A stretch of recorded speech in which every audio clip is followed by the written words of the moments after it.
할렐루야.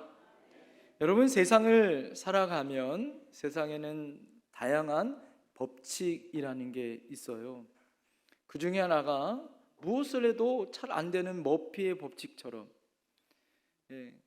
이래도 안 되고 저래도 안 되고 오히려 안 되는 것이 오히려 더 가중되어지는 그런 법칙이 있는가 반면에, 여러분, 세상에는 심으면 거두어지는 그런 망고의 진리 같은 법칙이 우리에게 있더라라는 거예요. 그 법칙 가운데 여러분, 심으면 반드시 걷는 것, 열매를 얻는 것, 이것은 우리가 우리 일상에서 우리가 농사를 짓든 또 우리가 무엇을 하든 열심히 우리가 씨를 뿌리고 열심히 우리가 노력하면 그 열매가 있다라는 진리를 우리는 너무나도 잘 알고 있습니다. 인류는 아담 이후에 농경 생활을 여러분 시작하게 되어졌고, 이 농경 생활이 아무리 과학화되어지고 기계화되어지고 편하게 되어져도 반드시 해야 될 게 있어요. 그것은 뭐죠? 씨를 뿌려야 하고 나중에 걷어야 그것을 내가 먹을 수 있다라는 거죠. 창세기 8장 22절에 보면 땅이 있는 동안에는 심음과 거둠과 추위와 더위와 여름과 겨울과 낮과 밤이 쉬지 아니하리라, 이렇게 말합니다. 하나님 만드신 모든 원리 가운데는 뭐예요? 심음이 있으면 반드시 뭐가 있다? 거둠이 있다는 거예요. 봄이 있으면 나중에 겨울이 다가온다라는 거죠. 인류의 삶은 아무리 발달해도요 영원토록 변치 않는 이 법칙이 있어요. 그것이 무엇이냐? 심고 거두는 법칙이다라고 말할 수 있다라는 거예요. 한 알의 씨앗이 여러분 심겨지면 한 알의 열매를 맺습니까? 절대 그렇지 않습니다. 한 알의 씨앗이 떨어지면 그 열매는 100배, 60배, 30배, 우리가 상상도 못하는 너무나도 크고 놀라운 풍성한 열매를 우리가 맺을 수 있다라는 거예요. 그래서 뭐예요? 하나의 씨앗의 신비가, 그 생명의 신비가 그 안에 있더라라는 거예요. 그곳에서 여러분, 하나님께서 우리에게 주시는 지혜가 있어요. 그것은 무엇이냐? 심고 거둠, 그 모든 생명의 기준과 원리가 누구에서부터 비롯됐다는 거죠? 하나님으로부터 시작됐다는 거예요. 하나님은 알파와 오메가, 시작과 끝이 되어 주시고, 하나님이 생명을 잉태하여 시작하게 하셨다면 거두는 것도 누가 하시는 거죠? 하나님의 은혜로 걷게 하신다는 거예요. 우리 성도님들 농사를 해보면 너무나도 잘 알잖아요. 그죠? 씨앗을 우리가 봄에 심어요. 그런데 기가 막힌 건 뭐예요? 농부가 아무리 농사를 잘 지어도 하나님이 때때에 햇빛을 주시고, 그죠? 하나님이 비를 내리지 않으면 농사가 어떻게 돼요? 아무 결실도 맺을 수 없더라라는 거예요.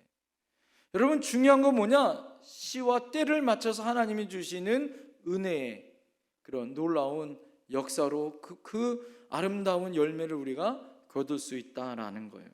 오늘 본문에 이 심고 거둠의 법칙을 통하여 여러분, 이 11월 주제가 뭐예요? 여러분, 11월 주제가 오늘 주보에 뭐라고 여러분 말씀드렸습니까? 한번 다 같이 한번 11월 주제 한번 말씀해 주세요. 시작. 아니, 거기 주보에 나와 있잖아요. 우리 거기 광고 밑에 나와 있잖아요. 11월 주제. 자, 광고 첫 번에 여러분 뭐라고 나와 있어요? 다 같이 한번 읽겠습니다. 시작. 기도의 열매로 뭐 하는 달? 감사하는 달. 여러분, 11월은 추수감사주일이 있고, 특별히 하나님의 은혜 안에 다니엘 기도회를 통하여 하나님이 주시는 기도의 열매, 1년 동안 하나님 앞에 여러분 기도했었던 그 열매들이 이제는 풍성한 거둠의 역사로 나타나는 달이더라라는 거예요. 자, 그렇다면 어떻게 우리가 심고 거둠의 은혜와 법칙으로 이것을 이해할 수 있을까요? 첫 번째는 한번 따라해 보시겠습니까? 거두려면 반드시 심어야 합니다. 여러분, 거두려면 반드시 뭐 해야 돼요? 심어야 하는 거죠. 누군가 심었어야 누군가는 거둘 수 있는 거다라는 거예요. 우리 여러분 7절, 본문 7절 말씀 다 같이 한번 읽어볼까요? 시작. 스스로 속이지 말라. 하나님은 업신여김을 받지 아니하시나니 사람이 무엇으로 심든지 그대로 거두리라. 사람이 무엇으로 심든지 어떻게 해요? 그대로 걷는다라는 거예요. 반드시 심어야 그대로 걷는 그런 놀라운 역사가 있다라는 거죠. 그러나 대부분 사람들은요, 이 당연한 원리를 어떻게 해요? 망각하고 잊어버리고 요행을 바래요. 어떻습니까? 그래서 심지 않고 무엇을 많이 얻으려고 하는 것. 여러분, 이것을 놀부심보라고 얘기도 합니다. 예? 못된 욕심이다 이렇게 이야기합니다. 어느 신학생이요, 예? 시험을 본 거예요. 공부를 너무 안 했어요. 답을 몰라. 그래서 그 신학생이 답안지에 이렇게 쓴 거예요. 하나님은 이 모든 답을 아십니다, 교수님. 그리고 답안지를 냈어요. 교수님이 기가 막혀야 기가 막히잖아요. 기가 막히고 코가 막히고. 그래가지고 그 학생에게 이렇게 해답을 주었다 그래요. 하나님은 100점, 학생 너는 빵점. 이게 교수님의 해답이었다라는 거예요. 여러분, 공부도 심어야 거둘 수 있는 거죠. 공부 하나도 안 하고 좋은 점수 얻을 수 있어요, 없어요? 좋은 점수 얻을 수 없습니다. 우리 신앙생활도 마찬가지예요. 우리가 하나님 앞에 열심히 노력하고 기도하고 하나님 앞에 심어야 추수감사절날 하나님의 은혜에 추수 때에 아름다운 열매를 맺을 수 있더라라는 거죠. 하나님은 내 모든 사정을 아시니까 다 이해하실 거야. 이런 여러분 무지막지한 아주 무식하게 믿는 분들이 있어요. 하나님 다 아시지 뭐, 내 사정 아시고. 근데 여러분 그 말을 언제 쓰시는가 여러분 잘 보세요. 자기 합리화의 신앙 가운데 있을 때, 내가 예배 빠지고 내가 상황이 막 그러고 말하기가 약간 막 깨름직하고 뭐 이럴 때 뭐라고 합리화해요? 아유, 하나님은 다 아시지 뭐, 하나님 다 이해하실 거야. 여러분, 이건 누구 마음이에요? 내 마음이죠. 이게 뭐 같은 거예요? 하나님은 다 아실 거예요 라고 답안지를 쓰는, 공부 안 하고 답안지를 쓰는 학생과 똑같은 심정이래요. 그러면 뭐예요? 하나님은 다 알아요. 그러나 당신은 빵점이에요. 이거나 마찬가지다 이거예요. 하나님은 여러분 우리의 사정을 다 아시죠. 그러나 열매는 없습니다. 왜냐하면 하나님의 법칙은 뭐예요? 오늘 심는 대로 걷는 거예요. 반드시 심어야 거둘 수 있습니다. 성경에는요, 심지 않고 거두는 사람을 나쁜 사람, 악인 이렇게 표현합니다. 그러고 나서 좋은 열매를 맺는데 많은 사람들이 실수하는 두 가지가 있어요. 첫 번째는 오늘 7절에 보면 따라합니다. 스스로 속인다. 7절에 뭐라고 얘기하냐면 스스로 속이지 말라 이렇게 얘기해요. 스스로가 알죠. 무엇을 알아요? 내가 심지 않았다는 것을 알아요. 그러나 많은 사람들이 최면처럼 이렇게 생각하죠. 내가 심지 않아도 하나님은 아시니까 좋은 거 주실 거야 라고 사람들이 생각한다는 거예요. 자신도 열매 없다는 것을 알아요. 그러나 스스로 망각하거나 스스로의 최면 속에 빠집니다. 농부가 씨앗을 파종하지 않고 가을에 낫을 가지고 뭐예요? 열매를 거두려고 한다면 그만큼 바보 같은 농부가 어디겠어요? 일하지 않고 돈을 벌기를 원합니까? 공부하지 않고 좋은 성적을 얻을 수 있습니까? 여러분, 하나님 앞에 기도하지 않고 기도의 응답을 받을 수 있습니까? 열심히 하나님 앞에 충성하고 애쓰고 헌신하지 않고 어떻게 하나님이 주시는 복을 우리가 누리거나 받을 수 있겠냔 말이에요. 여러분, 그래서 하나님 앞에 우리가 가져야 될 태도가 무엇입니까? 반드시 심어야 된다라는 거예요. 그것은 스스로를 속이면 안 돼요. 내 자신을 속이면 안 됩니다. 여러분, 그래서 철학이 뭐예요?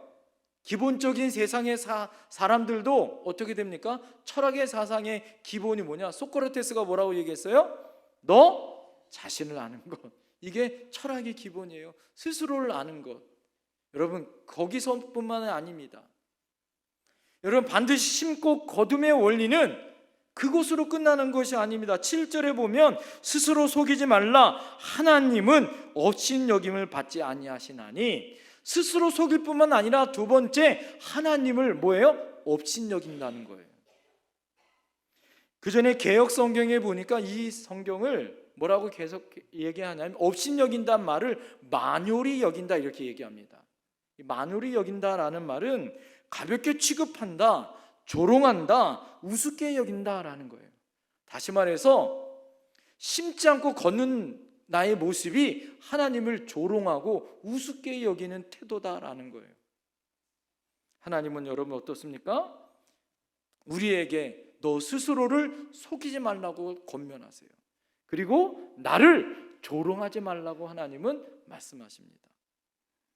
나를 우롱하지 말라는 거예요. 하나님이 원하는 것은 반드시 심어야 어떻게 된다고요? 거둘 수 있다고요. 할렐루야. 그 걷는데 하나님의 은혜로 30배, 60배, 100배의 그 하나님의 축복의 은혜가 그 안에 담겨진 거지, 심지도 않는데 여러분 어떻게 해요? 거둘 수는 있다 없다? 없다는 거죠. 사랑하는 성도님들, 여러분 심으셔야 돼요.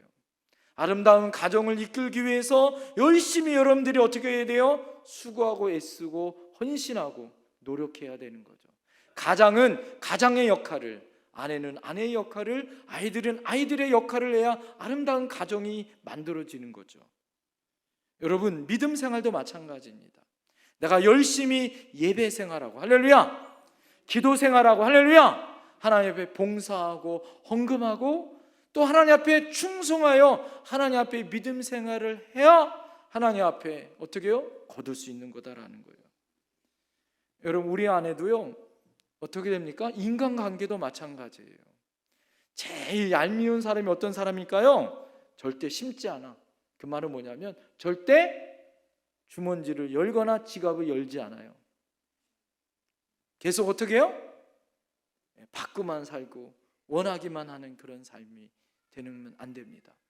여러분, 내가 받으려면 어떻게 해야 돼요? 나도 심어야 되는 거예요. 할렐루야. 심어야 거둘 수 있는 줄 믿습니다. 이것이 첫 번째 원리예요. 따라합시다. 반드시 심읍시다. 많이 심읍시다. 할렐루야.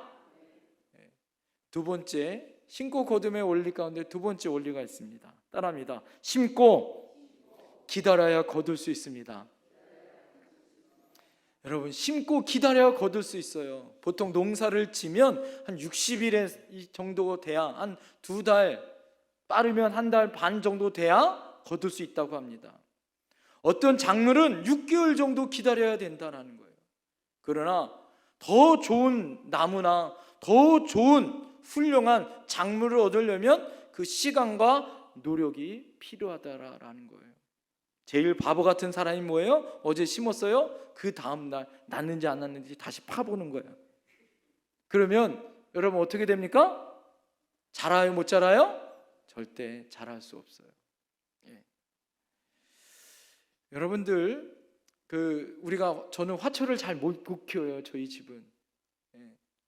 저희 못 키우는 이 중에 하나가 뭐냐면 물을 너무 자주 줘요. 생각날 때마다 물을 줘서, 그러면 화초는 어떻게 됩니까? 썩어요. 특히 다육이는 어떻게 키워야 돼요? 말라 비틀어져야 다육이가 산대요. 네. 그래서 물을 언제 줬는지 기억을 못할 때 그때 가끔 한 번씩 물을 줘야 된다는 거예요. 예? 여러분, 열매를 거둘 수 있는 것은, 심는 것은 열심히 심어야 할 뿐만 아니라 기다려야 한다는 거예요. 여러분, 기다리다 보면 낙심합니다. 특별히 전도의 열매가 그런 것 같아요. 열심히 전도해요. 금방 온다고.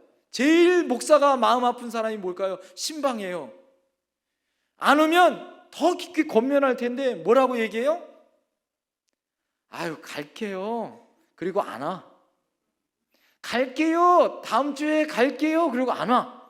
그 사람이 제일 미치는 거예요. 갈게요. 그리고 안 와. 아이고, 얄미워요. 여러분 집안에도 있어요, 없어요? 있어요. 속 터져요. 그래도 여러분 어떻게 됩니까? 기다려야 되는 거예요. 포기하면 됩니까? 안 됩니까? 포기는 뭐가 있다? 배추 포기만 있다라고 제가 늘 얘기하잖아요. 여러분, 포기는 배추 포기만 있지 절대로 영혼을 구원해서는 포기하면 안 돼요.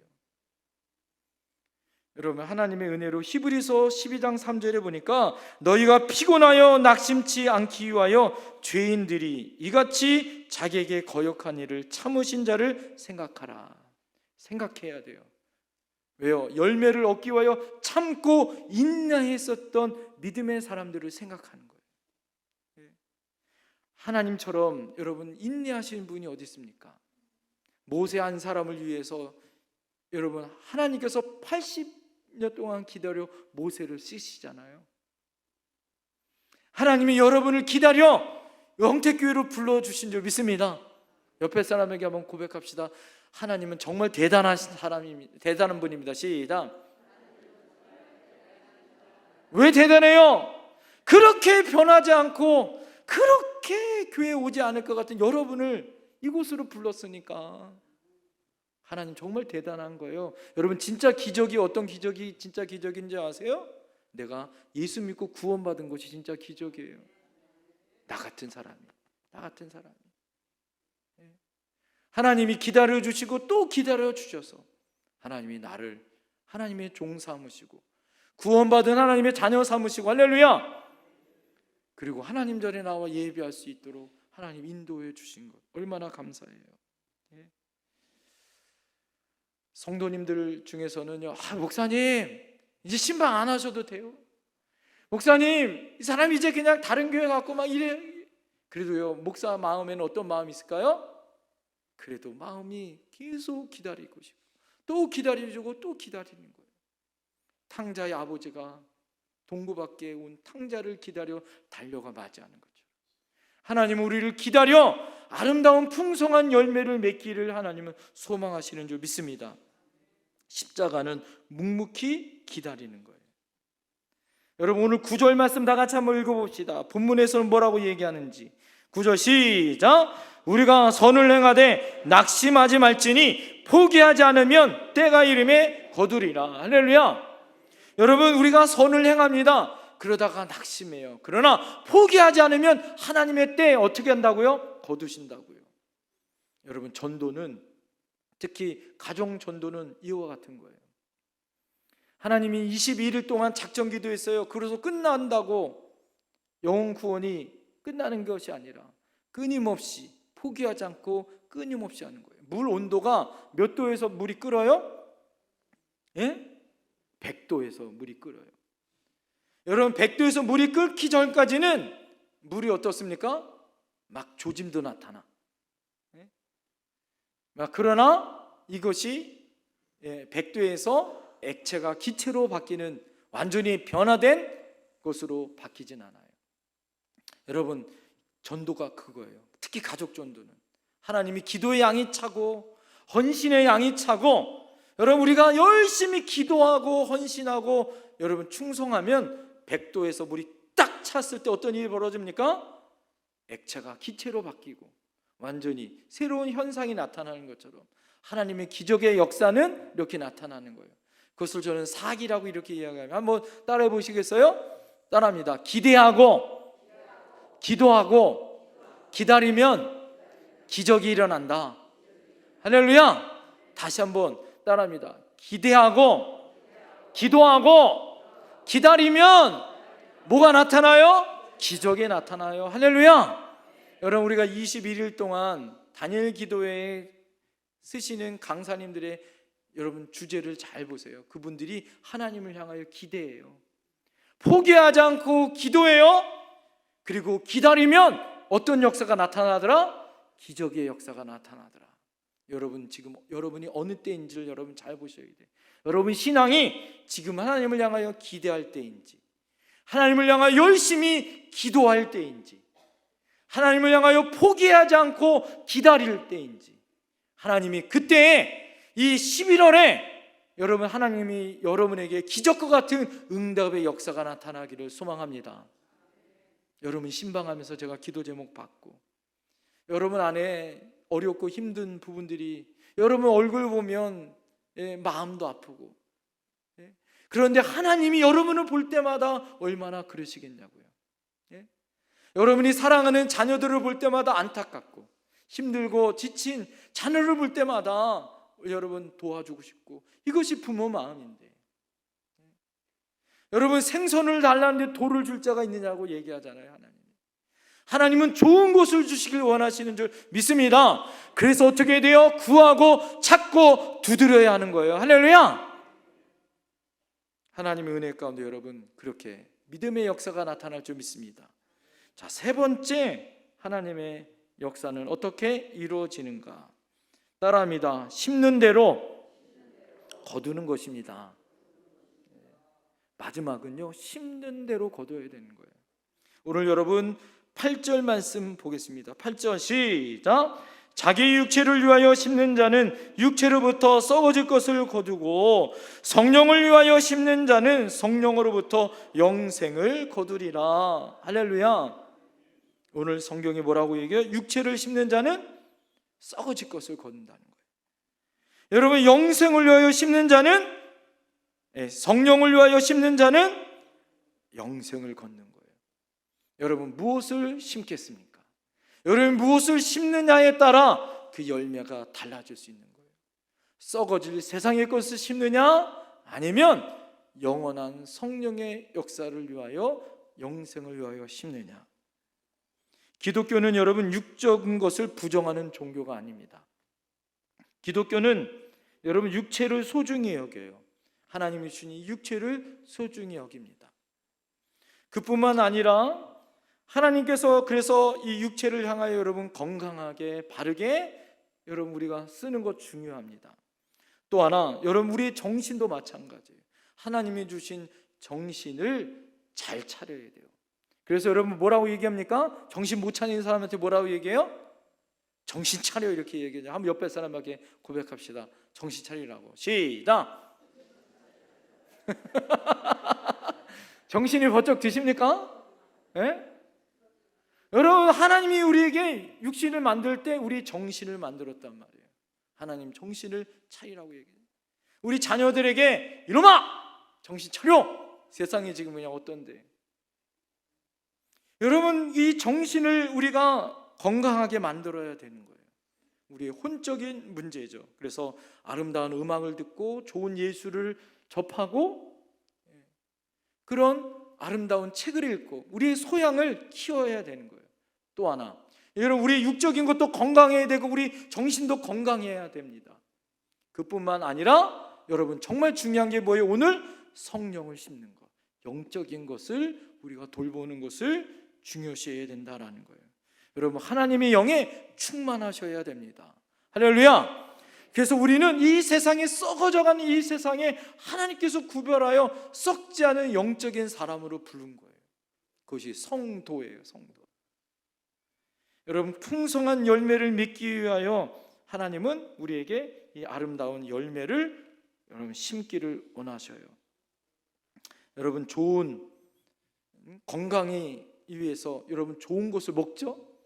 예? 저도 영양제를 먹어요. 저희 아내가 챙겨줍니다. 예? 여러분들도 여러분 건강을 위해서 약도 드시고 건강도 드시고, 어떤 권사님은 뭐 20몇 알을 먹는데요. 그래서 제가 그랬어요. 아유 권사님은 밥 한 끼 안 먹어도 되겠네요. 약으로 배를 채우니. 건강을 위해서 그렇게 내 몸을 챙긴단 말이에요.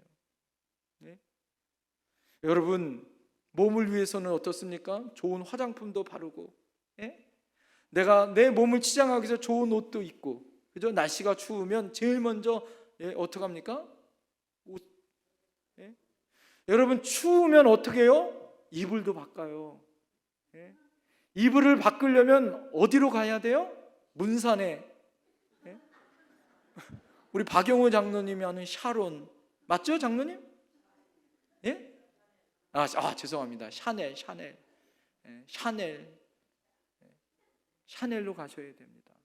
여러분 추우면 우리 장로님이 오늘 은혜 받으시네. 여러분 몸이 추우면 이불도 바꿔서 마음을 따뜻하게 하는 거예요. 여러분 내 정신이 없으면 정신과 가서 약을 먹거나, 여러분 어떻게 해요? 좋은 자연에 가서, 정신 맑은 좋은 자연에 가서 내 머리를 비우고 내 마음을 정리하고 오잖아요. 여러분 우리의 믿음 생활은 어떻습니까? 매일 하나님 앞에 영적으로 주님을 만나야 돼요. 할렐루야. 하나님 앞에 영적으로, 하나님 앞에 내 영혼의, 내 영적인 풍성한 열매를 하나님 앞에 심기 위하여 날마다 주님을 만나야 합니다. 일주일에 딱 한 번 여러분 예배 드리는 사람과 매일 새벽 예배 드리고 다니엘 기도하고, 예? 주님을 매일 만나는 사람과 하나님은 어떤 열매를 하나님은 더 주시겠어요? 왜 대답 못하세요 여러분? 하나님은 매일 영적으로 만나고 교제 않고 씹는 사람 좋아하지 않겠어요? 예? 그 소원을 들어주지 않겠냐고요. 한 번 와서 삐쭉 와가지고 도와주세요 하는 사람보다, 예? 수로보니게 여인처럼 매일 찾아와서 도와달라고 바짓가랑이 붙잡는 그 사람과 누가 하나님은 응답 주시겠냐고요. 누구 열매를 맺혀 주시겠냐고요. 사랑하는 성도님들, 예배 생활 열심히 하셔야 돼요. 그래야 많은 것 거둘 수 있습니다. 기도 생활 열심히 하셔야 돼요. 그래야 30배, 60배, 100배로 걷습니다. 여러분 영적인 것 기도하세요. 내 영혼이 잘 돼야 범사가 풀리는 거예요. 대부분 우리 뭐 구해요? 하나님 돈 주세요, 집 문제, 자녀들, 이것만 구해. 그러나 하나님의 원리는 영적인 것을 먼저 구해야 하는 거예요. 내 영혼이 잘 돼야 남은 것이 풀리는 거예요. 너희가 땅에서 매면 하늘에서도 매이고 땅에서 풀면 하늘에서도 풀려요. 무엇을 풀어야 됩니까? 하나님과 우리와의 영적인 관계를 풀어야 하나님이 여러분이 맺혀진 모든 것을 풀어줄 줄 믿습니다. 할렐루야. 하나님의 은혜로 여러분 그렇게 사셨으면 좋겠어요. 이야기만 하고 오늘 말씀 마칠게요. 지난주 수요일날 갑자기 저한테 한 톡이 왔어요. 수요일 오후에. 그 카톡 내용이 바로 이겁니다. 목사님 안녕하세요. 저는 광미주입니다.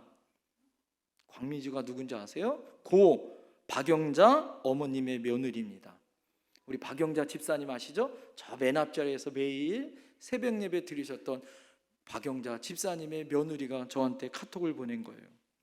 10월 1일부터 저녁 금식 기도 40일을 하고 있습니다. 오늘 벌써 32일입니다. 오후 4시부터 다음 날 6시까지, 그러니까 저녁 금식을 하신 것 같아요. 40일 작정하고 저녁 8시부터 10시까지가 고비였습니다. 하지만 주님을 믿고 의지하면서 기쁨으로 저녁 금식을 하고 있습니다. 어머님의 기도의 열매가 얼마나 큰 것인지를 알기에 주님께 너무 감사합니다. 여러분, 우리가 잘 알듯이 박영자 집사님이 어떻게 돌아가셨어요? 그 집안에서 이 집사님 혼자만 예수 믿었어요. 그죠? 예수 믿는다고 그 핍박을 받았어요. 교회도 오지 못하게 했어요. 마지막 2년에는 코로나 터지기 1년, 코로나 터지고 두 번째 한 2년 동안에는 매일 새벽에 나오셨던 그 집사님이 남편이 핍박해서 교회도 못 왔어요. 주일 예배도. 그러시다가 코로나 때 돌아가셨어요. 그럴 때 저희가 교회에서 조문을 갔더니 예수 믿지, 다 자녀들도 예수 안 믿으니까 유교식으로 제사장을 차려놓고 장례를 치르면서 제 마음이 너무 아팠어요. 그 집사님이 그렇게 헌신해주고 수고해주고 1년에 꼭 한 번 저에게 넥타이를 선물해 주셨어요. 딸을 시켜서 가장 좋은 넥타이를 1년에 꼭 저한테 선물해 주셨어요. 그랬던 집사님이고 매일 새벽마다 그 앞자리에 나와서 기도하셨던 집사님이셨어요. 교회를 못 오니까 그 마음이 아팠는데, 그러다가 코로나 때 돌아가신데 제 마음이 너무 아팠어요. 그리고 여러분 어땠습니까? 코로나가 끝나고 끝날 쯤에 며느리가 저희 교회 찾아온 거예요. 저한테 전화도 오고 친구 때문에 교회를 다니기 시작했다는 거예요. 그런데 그분이 일산에 살아요. 그 일산에 저희 교단에 로고스 교회라고 국립암센터 앞에 있는 로고스 교회, 그 교회에 등록을 했다요. 목사님, 이 교회가 좋은 교회인가요? 성결교회인데, 그래서 제가 좋은 교회니까 열심히 다니시라고 권면해 주셨어요. 그런데 그분이 1년에 꼭 한 번씩 저희 교회에 와서 그 어머니, 이분이 예수님 믿고 신앙생활하고 이제 예수 믿은 지 한 2년 정도 되셨나요? 근데 40일 금식을 한 거예요, 지금. 예? 그 은혜 가운데. 예? 그러면서 1년에 꼭 그분이 오시면서 저희 교회에다가 어머니가 자기를 위해서 평생 동안 그렇게 새벽 예배 기도한 것이 너무 감사한 거예요. 그런데 어머니 살아생전에는 교회를 안 다닌 것이 너무 불효가 되어져서 미안한 마음이셨던 거예요. 그래서 이 성도님이 은혜를 받고 나서 꼭 저희 교회 1년에 한 번 오면 지난번에 화분도 헌금해 주시고 떡도 지난번에 헌금해 주셔서 여러분에게 떡도 대접하고, 요번에는 그러면서 저한테 뭐라고 카톡이 왔냐면, 목사님, 정관장 홍삼은 30개를 보냅니다. 이거 박스로 6박스가 교회에 도착했어요. 그러면서 그분이 이런 얘기를 하더라고요. 목사님, 너무 감사해서 제가 무엇으로 보답할 수 없어서 어머니의 기도의 열매로 신앙생활하고 예수님 만난 것이 너무 감사해서 하나님, 이곳 목사님이 귀하게 필요한 곳에 쓰셨으면 좋겠습니다. 그래서 저한테 카톡이 그렇게 왔어요. 그러면서 이런 얘기를 하더라고요. 주님이 남편은 노릇 못하게 재정 막아주시고 저에게 물질을 주셨습니다. 여러분, 그 박영자 권사님 아들이, 그 남편이 백병원 장례식장에서 일하시거든요. 그 남편이 교회 안 다녔어요. 그런데 그 다음 구절이 감동이 있어요. 남편이 5월 달에 제가 변화된 걸 보고 같이 교회 다니기 시작했습니다. 너무 감사합니다. 여러분, 저희가 장례식을 치르고 너무 마음이 아팠어요.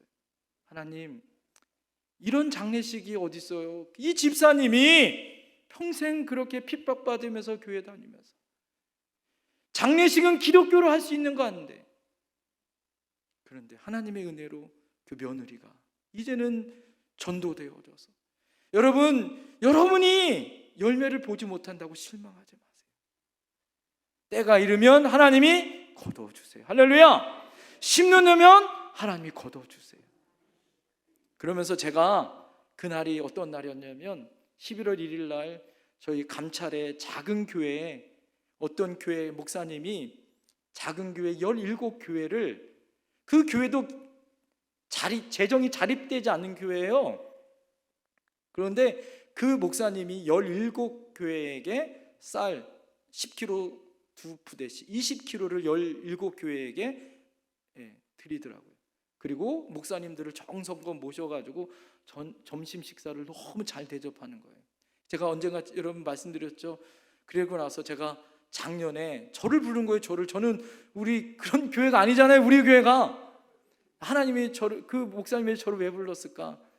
그래서 제가 그러고 나서 갑자기 저한테 인사말을 하라는 거예요, 그 목사님이. 그래서 제가, 하나님이 갑자기 번뜩, 그러면 식사하시고 제가 커피와 빵은 제가 쏘겠습니다. 그러니 올해도 그 목사님이 저를 뭐라 그러는 거예요. 제가 어떻게 했을까요? 그렇게 또 빵하고 차를 대접했어요. 그리고 이 집사님, 이 성도님의 카톡이 제가 오는 차 안에서 카톡이 온 거예요. 근데 제가 마음에 오면서 이런 마음이 든 거예요. 목사님이 그 개정에 자립도 안 되는 교회가 작은 교회 목사님을 섬기는데, 우리 교회가 파주 땅에 모교회고 그래도 제일 큰 교회라고 하는 교회인데, 우리가 그렇게 어렵고 힘든 성도님들 섬겨드리고 또 그런 목사님들을 우리가 섬겨줘야 하는데 이런 마음이 막 생기게 되는데 어떻게 하면 좋을까라는 기도만 하고 있었어요.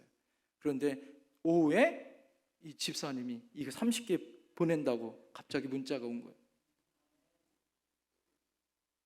그래서 제 마음 안에는 15개는 우리 감찰의 작은 교회 목사님들에 보내고 15개는 우리 교회 성도님들 중에 진짜 힘들고 어려우신 분들 제가 보내드려야겠다라는 마음이 생기더라고요.